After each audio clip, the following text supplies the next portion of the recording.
Hello ballers, what's going on? We're doing some Guardian Druid today. We're being a big bear that just looks, you know, awesome. You know what I mean? You know what I'm saying? Yeah, you do.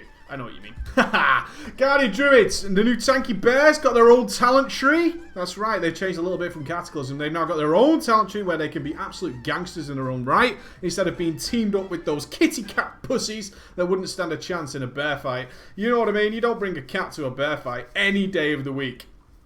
Let's talk about our Druid. We're Guardian spec, which means we get our own tanking statistics and we get all sorts of cooldowns. Bears have like a legit multitude of cooldowns now to play around with and do whatever the hell they want with, and nearly all of them can be re-glyphed in some fashion to change how they rock and roll, which is pretty damn cool. We get Mangle still. Mangle target physical damage and reduce the target's movement speed by 50%. Damage varies with shapeshift form. Generates 5 rage when used in bear form and awards 1 combo point when used in cat form. So now we've got Mangle, which is our rage generator. We've got Lacerate. Lacerate the enemy, dealing bleed damage, stacking up to 3 each time. Each time Lacerate hits, it has a 25% chance to reset Mangle. So we get some free Mangles, giving us more rage. Awesome, awesome. And we get Savage Defense. Savage Defense used to be some sort of mysterious, bubbly shield. Oh, I'm so hippie and druidified. Now it's just a straight up, hey, chance to dodge by 45%. 45%. That is awesome. That is significantly awesome. And it costs 60 rage. And we get Frenzied Regen. Instantly converts up to 60 rage into 42,000 healing. So we get healing. Now these are our 2 cooldowns, okay? Really, really awesome. Both cost 60 rage, and the Frenzied Regen uses up to 60 rage. Compared to Warriors, this is like the most common sense, brilliant, give this guy a medal way of doing things, because it makes absolute common sense in which one you want to use at each time. Instead of there being some sort of huge mathematical debate over which one we should be pressing, it makes total sense. I've got good health. I'm fighting physical mobs. I'll just increase my dodge. Shit, I'm fighting some magical mobs and I've got low health. Frenzied Regen. Oh my god, I just solved the meaning of life right there, right then. Eternal Druids in a great shape. I'm really, really happy with them. I've played through a couple of dungeons with them. I actually had a great time. Talents. Let's look at what I chose. And again, talents in Mr. Pandaria are never set in stone. Read them, learn them, pick whichever one you prefer. Level 15, we get some sort of movement and speed increase. Displace a beast isn't great for what we're doing, obviously. We don't want to be turning into a cat and prowling while we're tanking. We want to be balling it up, moving from mob to mob and keeping everything nice and tidy. Therefore, your choice is either Feline Swiftness or Wild Charge. Now, I'm torn. I really am torn. You know why? I love Charge. Charge is a godsend, and mobility is a godsend while you're tanking. Having a lack of mobility while tanking is like playing in mud. I really dislike it. Therefore, the choice between these two is really tough. I'm going to say this. For my 5-man heroics, I want Wild Charge every single time. I've just done a few dungeons without Wild Charge. I missed it so much. I really did miss it. I didn't feel like Feline Swiftness was giving me as much benefit as I needed. However, in a raid environment, I would think Feline Swiftness comes slightly ahead. We need to adjust quickly. We need to adjust, change position, get into a place where all the DPS can be happy. We need to do that as fast as possible. All that kind of good stuff. And the fact we have a ranged taunt, we generally don't need to charge that much mid-fight. Sometimes. There's always an argument for and against. Then Feline Swiftness should realistically come out ahead. But it's really either way, okay? It's really either way, depending on the encounter. If you feel like, Christ, I wish I had charge at this point, go ahead and take charge. If it's just, hey, I need to adjust quickly, I need to move the boss at a pretty constant rate, 15% movement speed increase is going to win for you and your DPSs, which is most important. Level 30, we get some sort of heal. There's only realistically one choice for the Feral Druid right now, and that is Renewal. Renewal instantly heals the Druid for 30% of the maximum health. In my 5-mans, they have nearly 600k HP on this Druid, which is just absolutely ridiculous. See, I got 450k without even trying. Nature's Swiftness is just generally not great for what we're doing. It's just not great. It does allow things to be healed in all forms. So if you really need another healing touch with a huge heal cooldown, it can be okay. But again, that's Renewal's just doing more with less cooldown. So there's arguments there that Nature's Swiftness will probably pull ahead over 2 minutes if you're having to spam it with a healing touch. Remember, you can now healing touch in all forms. But renewal is there whenever you need it, and it's big and it's nasty, and tanks tend to need cooldowns now. And when we feel like, holy cow, I need a cooldown, it needs to be big and robust and nasty and awesome and in your face and just making you feel generally cool. Therefore, I really recommend renewal. Scenario Ward is just generally quite weak for tanks. It's not the best. It's definitely losing out to either of these. But again, your choice, whatever you feel like, it's no problem at all. You've got another choice here between Fairy Swarm, Typhoon, and Mass Entanglement. I find while I'm tanking my heroics and stuff, in a raid setting, all three of these are pretty shit. There might be a time when Typhoon comes in handy. Again, as I've said in most of the Druid videos, Ragnarok's heroic needed a lot of Typhoons and pushbacks. That situation could come up. If you're just going to be tanking as well in 5-man heroics, Fairy Swarm tends to be a winner. Slows the movement speed by everything by 50% when you do your pull, which is when you tend to be using Fairy Fire, in which case they just tend not to spread out as quickly. It's a very slight ease of use, okay? A nice increase in your nice happy days, okay? So that's why I choose Fairy Swarm. In the next one, you got some sort of cooldown that you can use in a variety of different ways.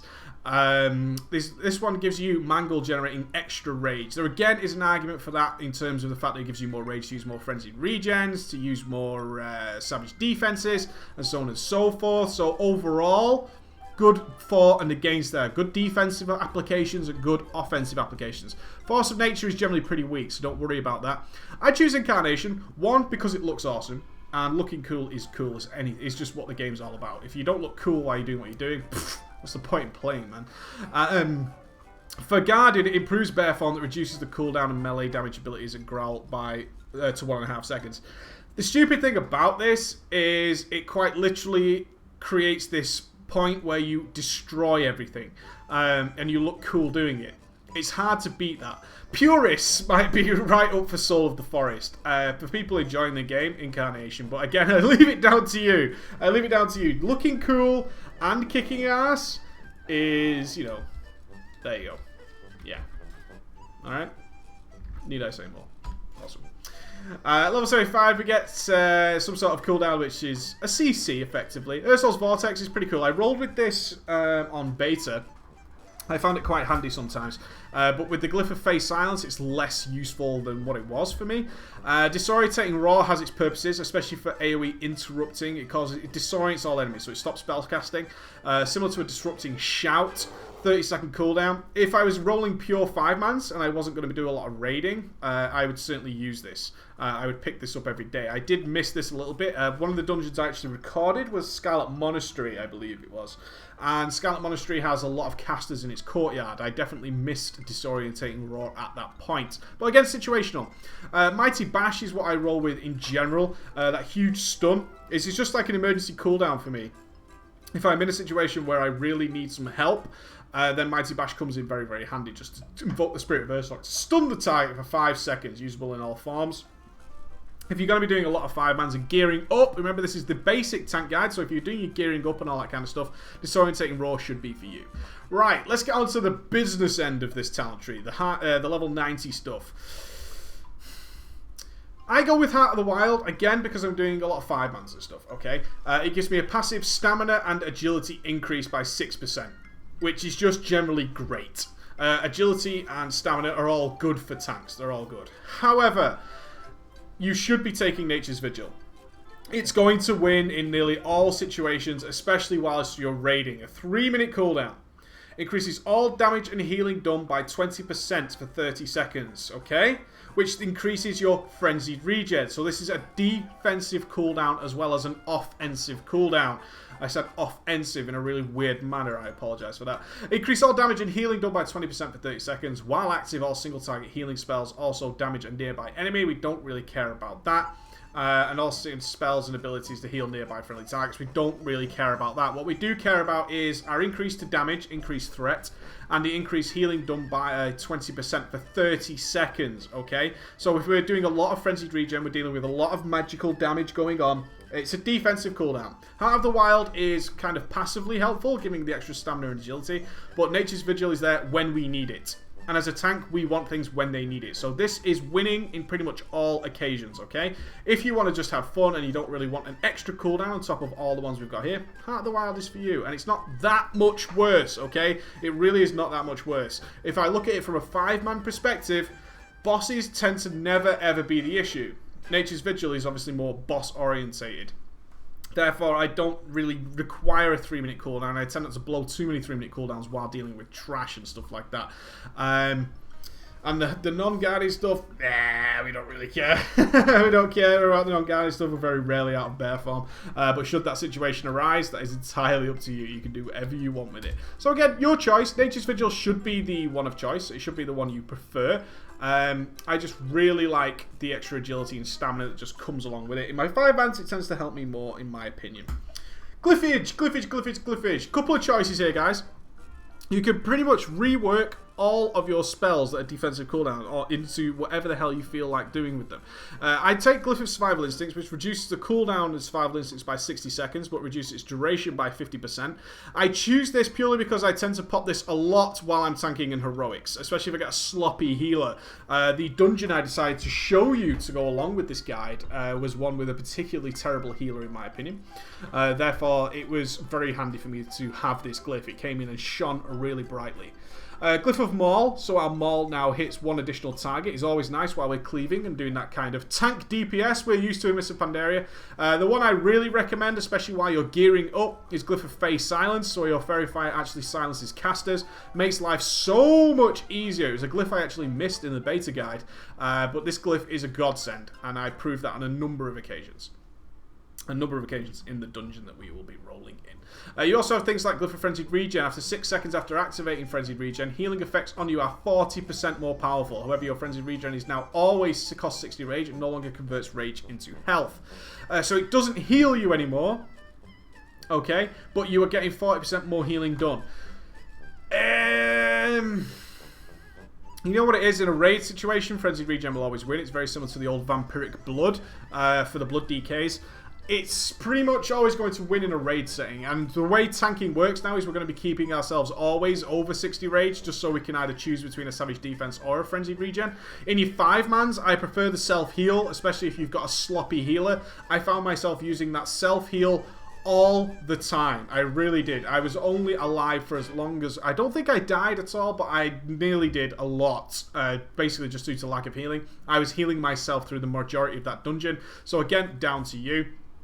Nothing ultra major. Glyph of Might of Ursoc is always worth a mention. Increase the health gain from Might of Ursoc by 20%, but increases the cooldown by 2 minutes. This is for their abilities like Impale on Madness of Deathwing when we're about to get slapped right in the face, and we need as much HP as we can possibly muster, where we'll combine things like Heart of the Wild and the Might of Ursoc to get tremendous amounts of HP. Don't be upset when you start seeing Feral Druids pop the 1 million HP mark at some point. I don't think that will be too far in our future. I really don't, especially using combinations of things like this. I think we'll start to see that happening. If I'm in 450k already, you can imagine an extra 20% of health increase on top of Might of Ursoc as well, and we're going to start looking at some pretty ridiculous things, I would say. You can see there I go up to 600k with that. You can add another 20% on top of it with that. You can then add all sorts of things like Ancestral Fortitude. We're going to hit the 1 million mark not too distant future, I'm pretty sure, at least on the bears.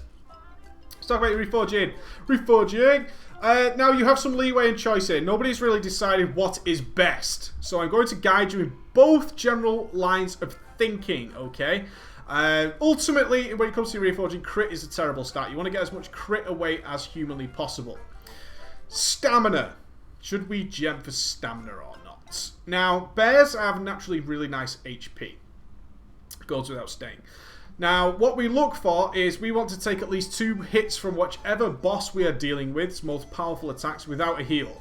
If we can do that without a heal, we're in good shape. We're not going to get insta-gibbed, as what often happens when people roll with too little HP. Rolling with too little HP risks the chance that that heal did not land at the right moment and you just fall on the floor dead on your face and people are skinning you and already turning you into a rug or something. You don't want that. So judge your HP accordingly depending on the type of content you are doing. This character is prepared to do some raid tanking. That's why he's got some HP on there. Now, Mastery and Haste are Haste is garbage. What you do want to do, though, is balance your mastery and your dodge. Okay, let's talk about your mastery very quickly. Let's jump into that. When you're reforging away, you want to try and get a nice balance on there. Where's our mastery? Nature's not that one. Not that one, not that one, not that one. Pro Fury, the guide. Where is it? I'm always losing my masteries. I really am. Oh, it's armor. Flat armor increase is Nature's Guardian. They've changed your mastery to be a flat armor increase. Now, what does that tell you? Armor only works against physical attacks. Right?